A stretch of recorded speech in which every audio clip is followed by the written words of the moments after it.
Queen Nzinga Mbande of the Mbundu people, 1583 to 1663.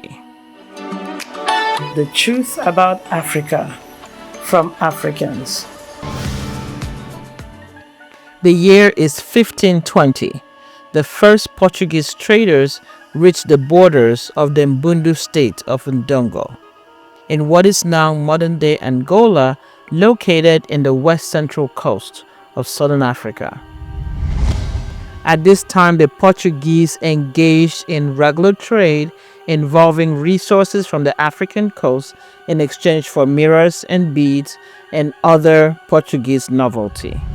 However, in 1575, the Portuguese established Luanda, marking the formal beginning of the Portuguese slave trade near the Ndongo coast.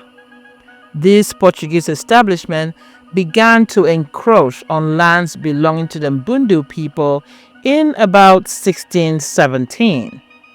A peace treaty between the Mbundus and the Portuguese was struck in 1622.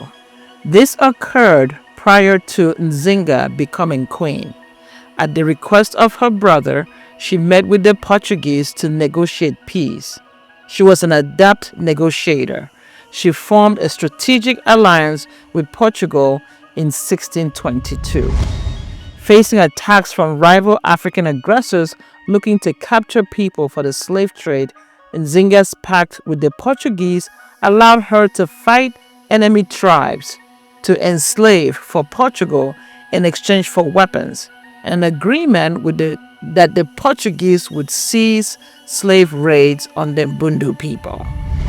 Contrary to past European historic narratives, the Africans in various parts of the continent had a pre-colonial system of government which rivaled any existing European system of government of the same era. And this was the case with the Mbundus.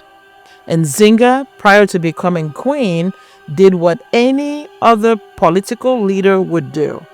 She worked with the enemy, the Portuguese, based on their treaty, to protect her own people, which of course meant capturing slaves from rival African tribes to pacify the Portuguese in exchange for weapons. It is believed that in 1626, her brother, who was king at the time, committed suicide. It is believed that he committed suicide due to the constant pressure and upheaval from the Portuguese. The Portuguese did not uphold their end of the treaty, but they continued to encroach on Mbundu lands. Queen Nzinga ascended to the throne in 1626. By that time, Portugal had entirely broken its side of the deal. Nzinga refused to give in to the Portuguese without a fight. In 1627, she formed a temporary alliance with the Dutch, an enemy of the Portuguese, and led an army against them. At this time, the Portuguese were engaged fully in slave trade in parts of Africa, and they had extended their slave trading into Mbundu land. Through her leadership, Nzinga successfully held off the Portuguese forces for decades, personally leading her troops into battle, even while in her 60s. Despite multiple attempts by the Portuguese to capture Nzinga, they never succeeded. She died peacefully in her 80s after a long life of defending her people from colonial rule. Queen Nzinga of Mbundu is a controversial figure. She is a true politician who leveraged what she was dealt in the era in which she was queen to do the best for her people. By the late 1630s, Nzinga had expanded her influence to the north and south of Matambe. Using her forces, she cut other rulers off from the Portuguese-controlled coast.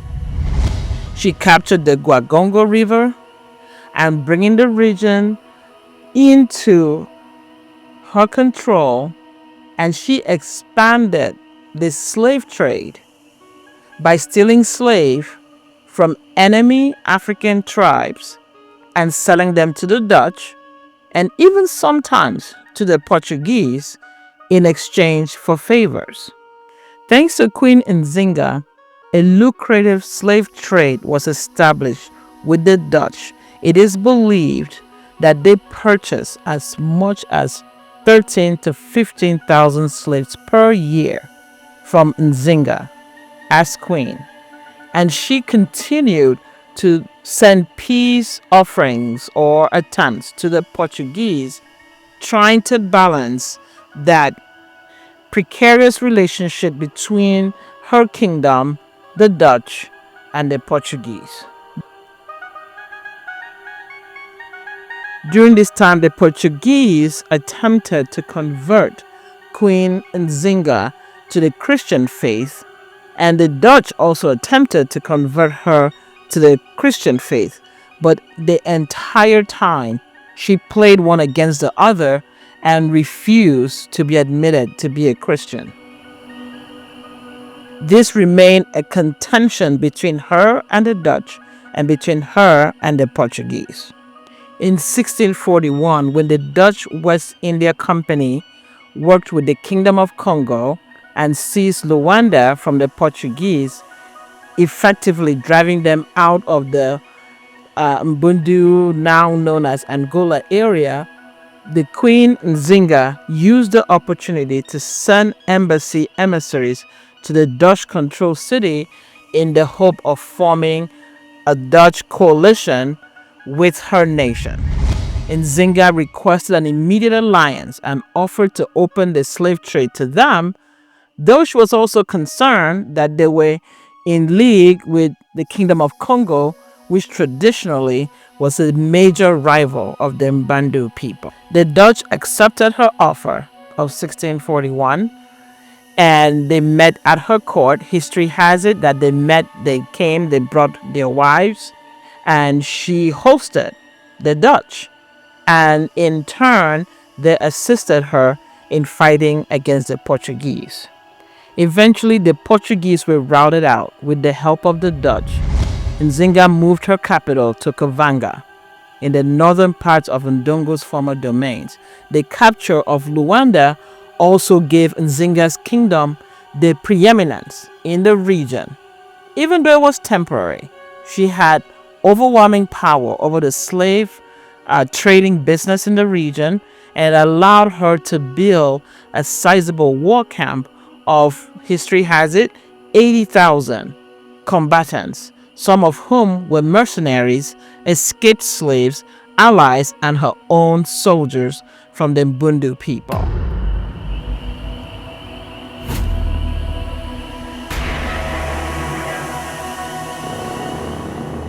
Using this large army of about 80,000 soldiers, she was able to secure the kingdom of Mbundu from 1641 to 1644.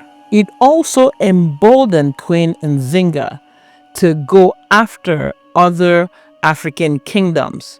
For instance, she invaded the Wandu region of Congo, which was traditionally a long-standing enemy of the Mbundu people. They revolted against their Congolese king at said time, and Queen Nzinga, it is believed, used that opportunity to go against the region of Congo and to overcome them, and she instituted her leadership over those lands.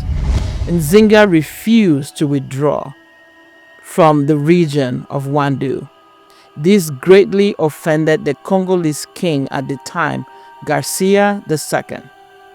Queen Nzinga had grown so much in power, prestige, and military might, to the point that her former husband and ally, known as Kasenje, feared her growing power in the region and formed a coalition of Mbangala leaders against Nzinga.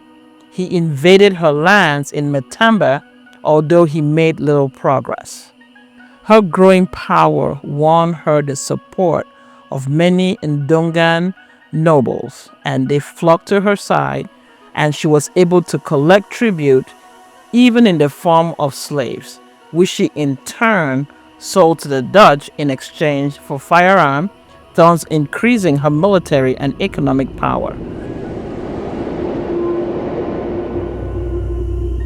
By 1644, she considered Garcia II of Congo to be her only enemy or opponent in the region, while the Portuguese viewed her as the most potent adversary in Africa.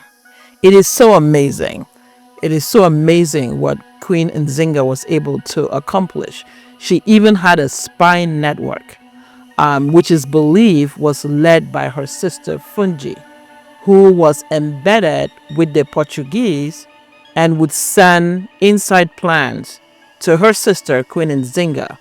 As a matter of fact, history has it that in 1644, Nzinga defeated the Portuguese army at the Battle of Ngoleme, and it was based on the spy reporting of her sister Fungi. So this is way different from what most European historic writings have suggested, that African governments were illiterate, were not organized, they were small nation states. But we could see with Queen Nzinga, she was a politician through and through. Unlike her brother, who could not withstand the pressures of government, she took it on, and she went the whole, like we would say, the whole 9 yards with it. Even forming her own military, forming her own barracks, having a spy unit controlled or overseen by her sister Fungi, and very effective too in getting her the results that she needed for her military campaigns. Now we must add at this point that in 1646, the Portuguese did defeat Queen Nzinga in the Battle of Kavanga, and they captured her sister. Kambu was captured, and also her sister Fungi was captured. Unfortunately, her sisters, it is reported that the Portuguese drowned her in the Kwanzaa River.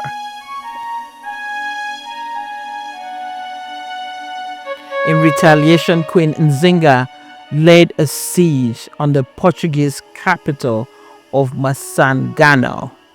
She isolated the Portuguese. History has it that she overcame them at the Battle of Kombi.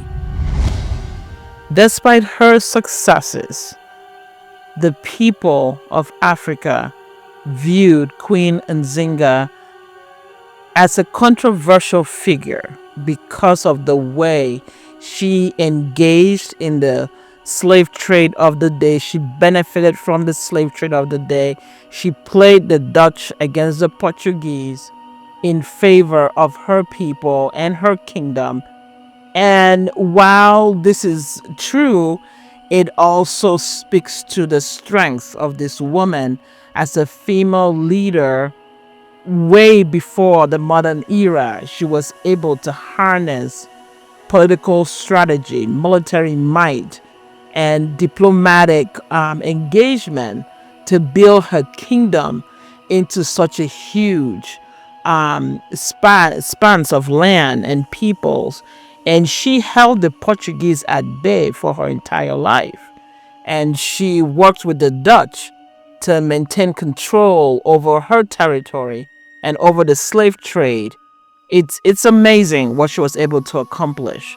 And as stated earlier, she died in her 80s quietly in her own home. Her story is so remarkable on how Angola became the nation it is today. It started with the military might and prowess of Queen Nzinga and Bende of the Mbundu people. If you found this story powerful, don't forget to like, subscribe, and drop a comment. Which other lost queens of African history do you want to see next? Let's uncover them together.